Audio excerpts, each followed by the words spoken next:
All right. It's time for another book review. And the book review here is JarHead by Anthony Swofford. So I've had this book for a while, and I've read it in the past, but this is kind of my COVID thing as I've started reading again. So I'm kind of flying through books a little bit, and I'm rereading some of the books that are on my shelf. I'm a history guy. I like history books. And so Jarhead is the story of a Marine sniper through the first Gulf War. So this is the Gulf War that was in the early 90s with the first George Bush. Now, what this book is it's basically his recounting of what Marine life is like. It does touch on the war, it does touch on how the war went, kind of what they did during the war, and all of those pieces.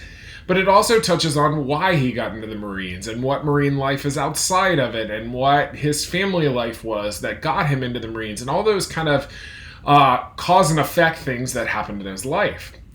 It's a very visceral book, and what I mean by that is that he discusses Marine life in great detail, the good, the bad, and the ugly of those individuals, of the people who join the Marines.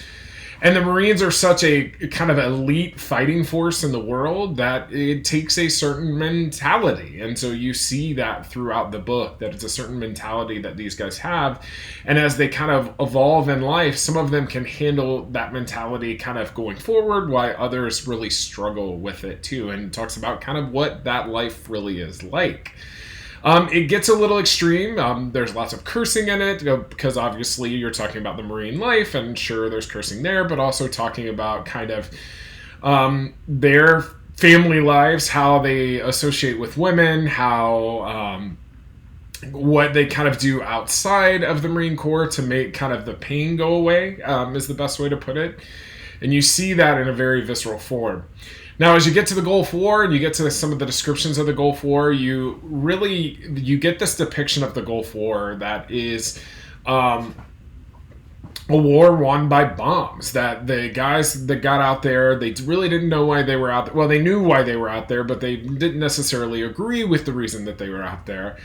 And then as they advance into Kuwait, they realized that really the soldiers that were opposing them had mostly been destroyed by bombs. So it's also thinking about those guys and saying, what kind of images are they seeing in their sleep?